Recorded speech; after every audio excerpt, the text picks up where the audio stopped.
Welcome to Satya TV Telugu bulletin. ముందుగా headlines. Somnath ఆలయంలో ప్రధాని మోడీ ప్రత్యేక పూజలు.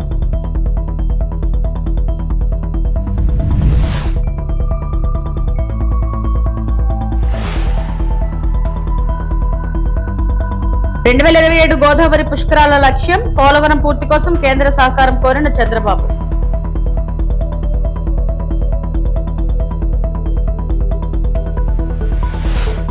తమిళనాడు అసెంబ్లీలో సీఎం విజయ్ ప్రమాణ స్వీకారం, పెరంబూర్ ఎమ్మెల్యేగా కొనసాగింది.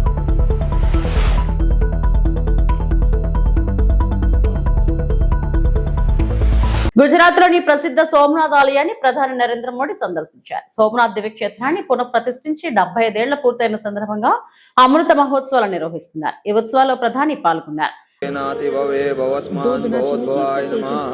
वामदेवाय नमो, ज्येष्ठाय नमः, श्रेष्ठाय नमः, रुद्राय नमः.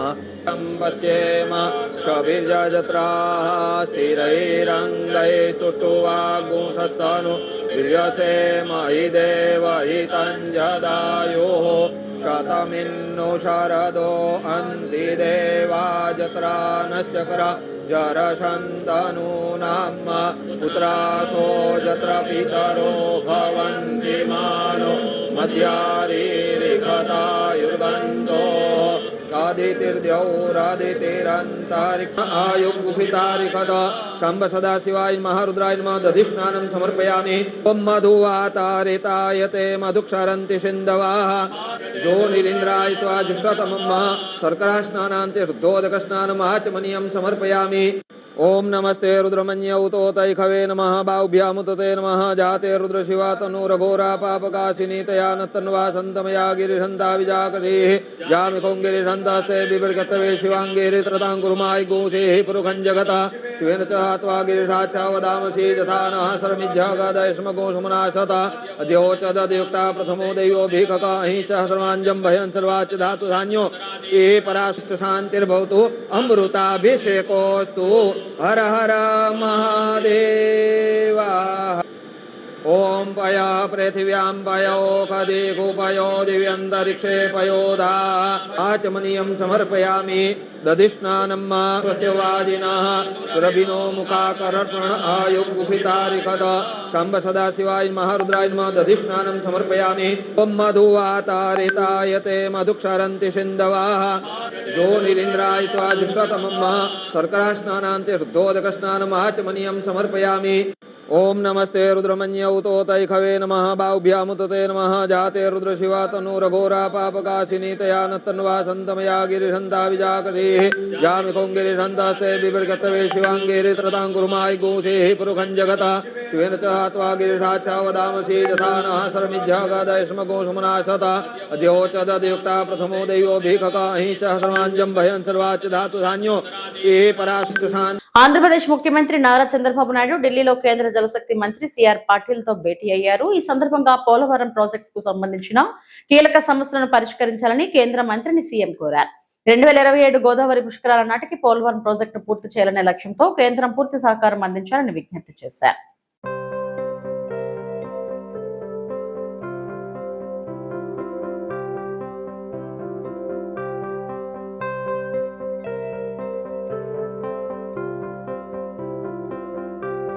సింగపూర్ లోని పుంగోల్ తరహాలో అమరావతిలో నిర్మించబోయే ఇంటిగ్రేటెడ్ టౌన్షిప్ దేశానికే మోడల్ గా నిలుస్తుందని ఏపీ మంత్రి నారా లోకేష్ అన్నారు. సింగపూర్ పర్యటనలో భాగంగా అక్కడి వాణిజ్య పరిశ్రమల మంత్రిత్వ శాఖ జాయింట్ ఇంప్లిమెంటేషన్ స్టీరింగ్ కమిటీ ప్రతినిధులతో ఆయన సమావేశమయ్యారు. ఈ సందర్భంగా లోకేష్ మాట్లాడుతూ కేఐఎస్సి మద్దతుతో అమరావతి ఎకనామిక్ రీజియన్ ను అత్యుత్తమంగా అభివృద్ధి చేయాలని తాము కోరుకుంటున్నామని చెప్పారు. ఎకనామిక్ రీజియన్ అభివృద్ధిలో ఆసక్తి గల భాగస్వాములను ఆహ్వానిస్తూ ఇప్పటికే నోటిఫికేషన్ జారీ చేశామన్నారు. రాజధాని అమరావతికి ఇప్పుడు జాతీయ చట్టబద్ధత ఉందని చెప్పారు.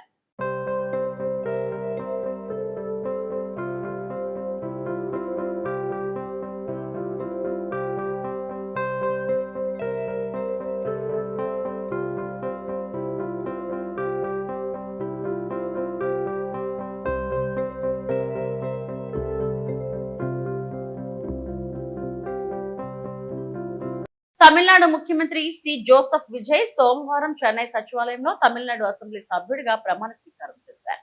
ప్రోటెం స్పీకర్ ఎంవి కారుపై ఆయనతో ప్రమాణం చేయించారు. విజయ్తో పాటు తమిళగా వెట్రి కజగం పార్టీకి చెందిన ఇతర ఎమ్మెల్యేలు కూడా అసెంబ్లీ సభ్యులుగా ప్రమాణ స్వీకారం చేశారు.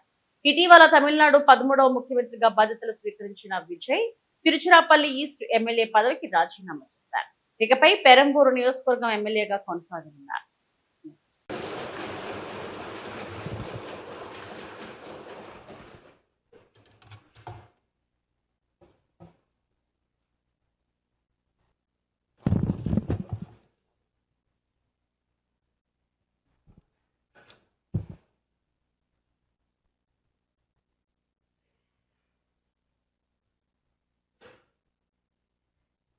சட்டமன்ற பேரவையின் உறுப்பினராக தேர்ந்தெடுக்கப்பட்ட சி. ஜோசப் விஜய் எனும் நான் சட்ட முறைப்படி நிறுவப்பெற்றுள்ள இந்திய அரசமைப்பு சட்டத்தில் உண்மையான நம்பிக்கையும் பற்றுறுதியும் கொண்டிருப்பேன் என்றும் இந்திய நாட்டின் இறையாண்மையையும் ஒருமைப்பாட்டையும் நிலைநிறுத்துவேன் என்றும் நான் மேற்கொள்ள இருக்கும் கடமையை நேர்மையுடன் நிறைவேற்றுவேன் என்றும் உளமாற உறுதி கூறுகிறேன்.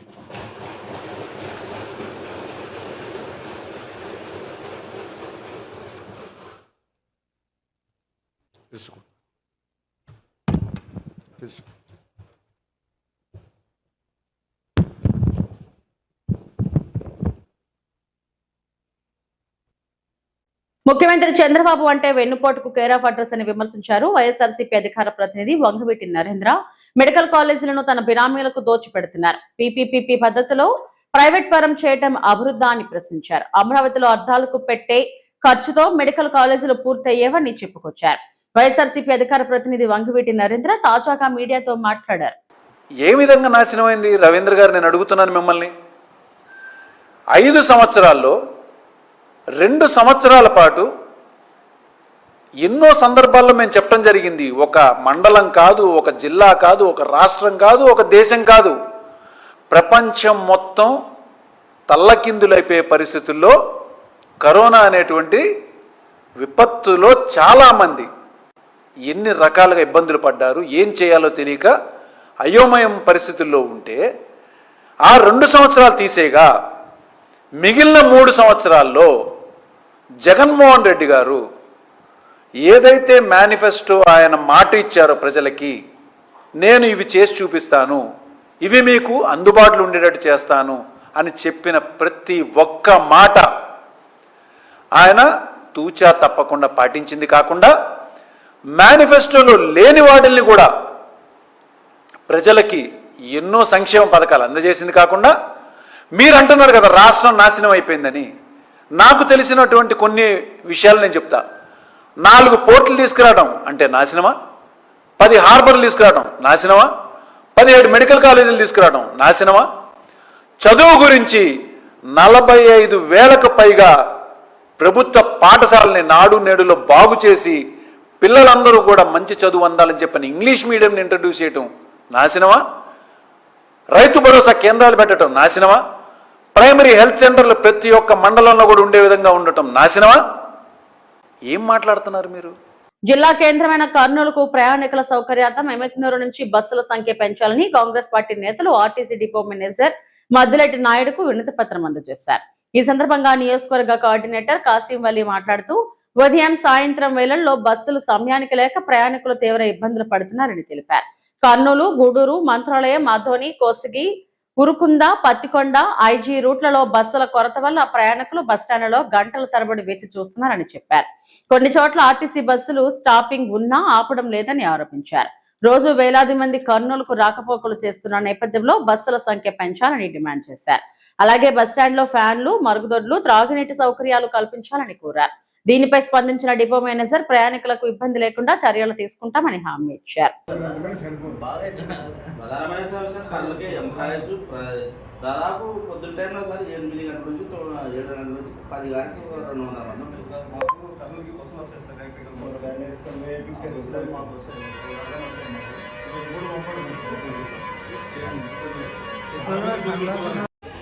ఎమ్మెల్యేలు ఆర్టీసీ బస్టాండ్లో ప్రయాణికుల రద్దీని ఉద్దేశించి మేము స్థానిక డిపో మేనేజర్ గారిని కలిసి వినతి పత్రం ఇచ్చాము.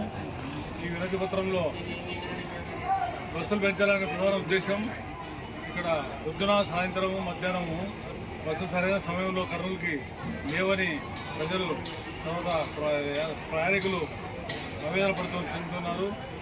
తర్వాత ఆదోని తర్వాత మంత్రాలయం నుంచి వచ్చే ప్యాసింజర్లు కూడా ఎమ్మెల్యేలు బస్ స్టాండ్లో దిగి వారు కర్నూలు ప్రయాణించాలనే ఉద్దేశంతో బస్సుల కోసం ఆశ్రయిస్తున్నారు.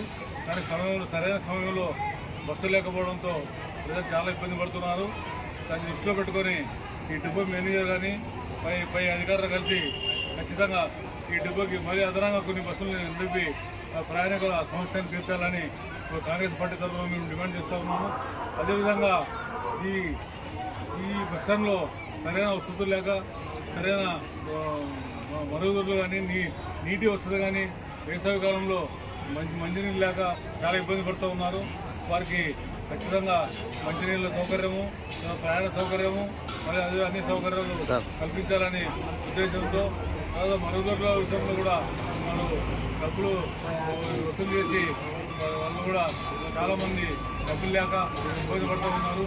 ప్రయాణికుల్ని ఉద్దేశించి మీరు ఈ సమస్యలన్నింటినీ దృష్టిలో పెట్టుకొని భవిష్యత్తులో కూడా పునరావృతం కాకుండా ప్రయాణికులకి సాయం చేయాలని కాంగ్రెస్ పార్టీ తరఫున మేము డిమాండ్ చేస్తున్నాము. నా పేరు కాసిం అలీ, నేను ఎమ్మెల్యే కోఆర్డినేటర్. ఆంధ్రప్రదేశ్ లో కూటమి ప్రభుత్వం అభివృద్ధి సంక్షేమమే లక్ష్యంగా ముందుకు సాగుతుందని ప్రభుత్వ చీఫ్ విప్ జీవి ఆంజనేయులు అన్నారు. వినుకొండలో 1.85 కోట్లతో నిర్మిస్తున్న రామలింగేశ్వర స్వామి గిరి ప్రదక్షిణ బీటీ రోడ్ పనులను ఆయన ఆకస్మికంగా తనిఖీ చేశారు. పనుల నాణ్యతలో రాజీ పడకుండా భక్తులు స్థానికుల సౌకర్యార్థం త్వరగా పూర్తి చేయాలని అధికారులను ఆదేశించారు. గత ప్రభుత్వం రాష్ట్రాన్ని అప్పుల్లో ముంచినా ప్రస్తుతం ప్రభుత్వం అభివృద్ధి పనులను వేగంగా కొనసాగిస్తుందన్నారు. అమరావతి పోలవరం పనులతో పాటు రోడ్లు, డ్రైనేజీ, విద్యుత్ సదుపాయాలు, టిట్కో ఇళ్ల అభివృద్ధికి భారీగా నిధులు విడుదల చేశామని తెలిపారు. జలధార ద్వారా గ్రామాలకు తాగునీరు అందిస్తున్నామని చెప్పారు. సంక్షేమ పథకాలలో భాగంగా పెన్షన్ను 4,000కు పెంచి ఇంటి వద్దకే అందిస్తున్నామని, తల్లికి వందనం మహిళలకు ఉచిత బస్సు ప్రయాణం, దీపం ఉచిత గ్యాస్ సిలిండర్లు, రైతులకు అన్నదాత సుఖీభవ పెట్టుబడి సాయం అందిస్తున్నామని జీవి ఆంజనేయులు వివరించారు. ధాన్యం కొనుగోలు గురించి మాట్లాడే హక్కు మీకుందా? ఏదో ప్రెస్ మీట్ పెట్టి రోజు ప్రభుత్వమే దుమ్మెత్తిపోయటం తప్ప ఏమనుందా?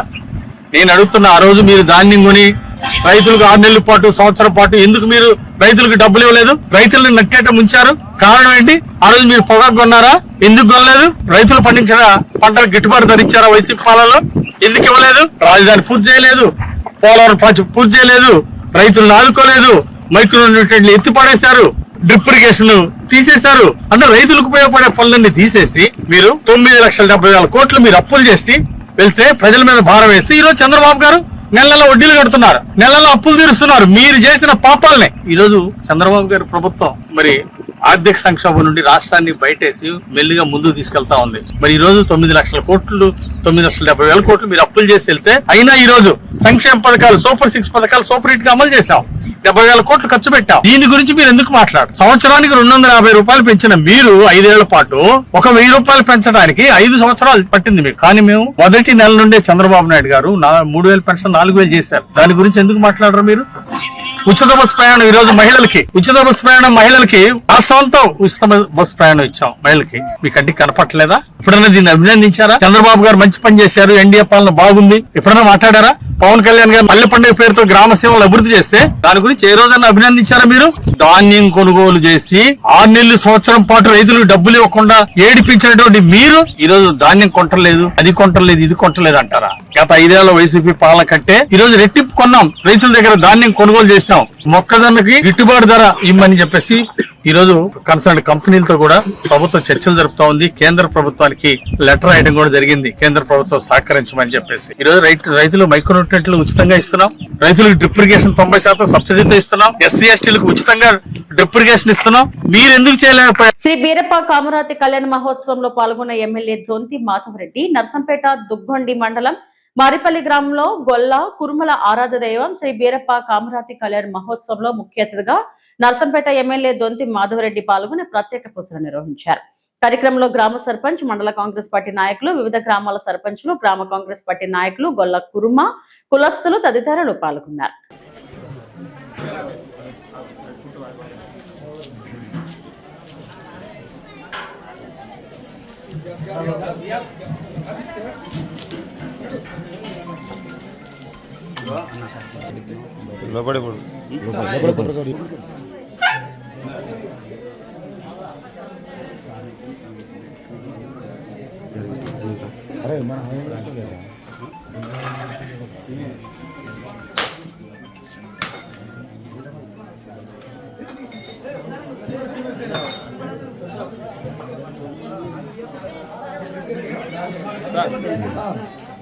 తిరుపతి తాతయ్య గుంట గంగమ్మ జాతర మహోత్సవాలు వైభవంగా కొనసాగుతున్నాయి.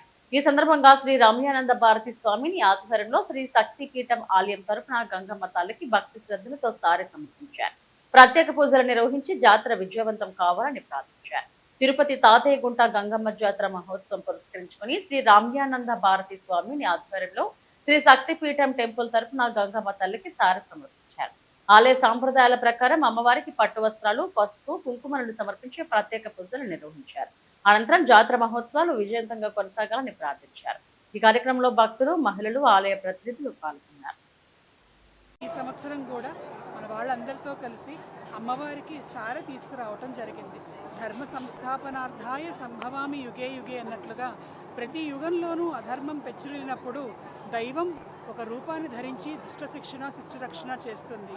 ఇక్కడ గంగమ్మ తల్లిగా పరమేశ్వరుడు వెంకటేశ్వరుని యొక్క సోదరిగా అమ్మవారు అవతరించి అధర్మం అనేటువంటిది రూపమాపటం కోసం ఇక్కడ స్థిర నివాసం ఏర్పరచుకున్నది గంగమ్మ తల్లి. ఆ అమ్మవారిని ఈ జాతర సందర్భంగా అమ్మవారికి ప్రత్యేక పూజలు చేసి లోకశాంతి, దేశక్షేమము, రక్షణ అనేటువంటి సంకల్పం చేయటం జరిగింది. చాలా అద్భుతంగా ఏర్పాట్లన్నీ కూడా నిర్వహణ చేశారు. మన టెంపుల్ చైర్మన్ గారు, ఈవో గారు ప్రభుత్వ సహాయంతో భక్తులకు ఎటువంటి ఇబ్బందులు లేకుండా చక్కటి సదుపాయాలతోటి అన్నీ కూడాను ఇక్కడ ఏర్పాట్లు చేయటం జరిగింది. ఆ అమ్మని అందరూ కూడా బాగుండాలి అని ప్రత్యేకంగా ప్రార్థనలు చేయటం జరిగింది. స్వస్తి.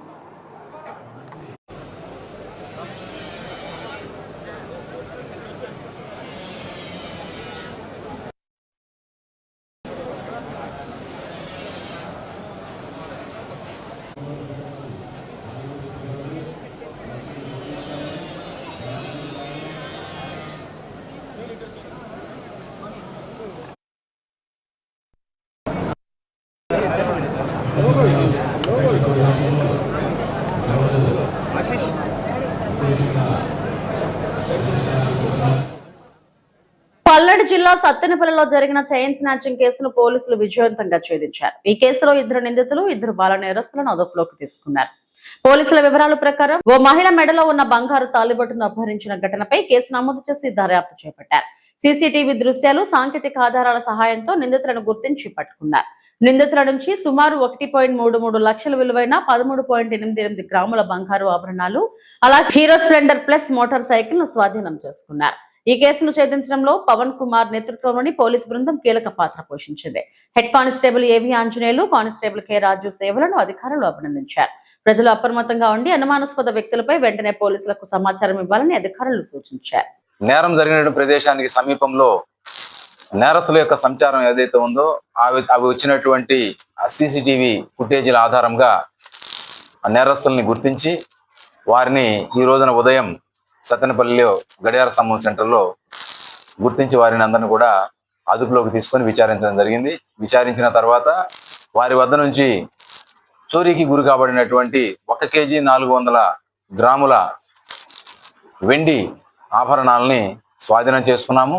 దానితో పాటుగా ఈ యొక్క నేరం చేయడానికి ఉపయోగించినటువంటి ఒక మోటార్ సైకిల్, అదే విధంగా ఆ యొక్క షట్టర్ తాళాలు పగలగొట్టడానికి ఉపయోగించినటువంటి గడ్డపారను కూడా స్వాధీనం చేసుకోవడం జరిగింది. ఈ నేరంలో ముఖ్యంగా 2 పెద్దవాళ్ళు, 2 చట్టంతో విభేదించినటువంటి బాలురు, అంటే మైనర్స్ 2 పార్టిసిపేట్ చేయడం జరిగింది. ఆ 2 మైనర్స్ లో కూడా ఒకరు గతంలో ఒక 3 నేరాలలో పాల్గొని వారిని జువెనైల్ బోర్డు ముందు ప్రొడ్యూస్ చేయటము, హోంకు పంపించినటువంటి బాలుడు, ఇంకొక కొత్త బాలుడు ఈ నేరంలో పాల్గొన్నారు. దీంట్లో ముఖ్యంగా ఎవరైతే 2 పెద్దవాళ్ళు ఉన్నారో, షేక్ హుస్సేన్ షరీఫ్ అలియాస్ చోటు, ఇతను ఒక మెకానిక్ షాప్ రన్ చేస్తూ ఉంటాడు. దానితో పాటుగా 2వ వ్యక్తి నల్లగట్ల శివయ్య. వీళ్ళిద్దరు కూడా సత్తెనపల్లి పట్టణానికి సంబంధించినటువంటి వాళ్ళే. వీళ్ళిద్దరూ క్రికెట్ బెట్టింగ్స్ లో అప్పులు చేసి పెట్టడము, అప్పులు ప్రెజర్ ఎక్కువ కావటము, దానితోటి ఆ అప్పులు తీర్చడానికి వేరే మార్గం లేకపోవడంతో ఆల్రెడీ కొంత నేర స్వభావం కలిగినటువంటి ఈ బాలురు ఎవరైతే ఉన్నారో వారిద్దరిని కూడా వారు ఒక టీమ్ గా తయారయ్యి వీరు ఈ యొక్క నేరం చేయటానికి, ఈ యొక్క దొంగతనం చేయటానికి ప్లాన్ వేసుకొని ప్రణాళికాబద్ధంగా ఆ యొక్క గడ్డపార తీసుకొని జనసంచారం లేనటువంటి సమయంలో వెళ్ళి ఆ షట్టర్ని పగలగొట్టి దాని లోపల ఉండేటటువంటి వెండి ఆభరణాలని దొంగతనం చేయడం జరిగింది. ఈ నేరాన్ని 8వ తారీఖు ఉదయం మనకు రిపోర్ట్ అయితే ఈ రోజున 11వ తారీఖు అంటే 3 రోజుల్లో నేరాన్ని ఛేదించడమే కాకుండా నిందితుల్ని అదుపులోకి తీసుకోవడము, అదేవిధంగా నేరంలో పోగొట్టినటువంటి ఏదైతే దొంగతనానికి గురి కాబడినటువంటి ఏదైతే సొత్తున్నదో సొత్తుని యథాతథంగా రికవరీ చేసినటువంటి ఎస్ఐ పవన్ గారికి, అదేవిధంగా దీంట్లో భాగస్వాములైనటువంటి దర్యాప్తులో భాగస్వాములైనటువంటి ఆంజనేయులు, రాజు వీరందరికీ కూడా అభినందిస్తూ ఇవి ఇప్పటివరకు నా బులెటిన్ అప్డేట్స్. నమస్తే.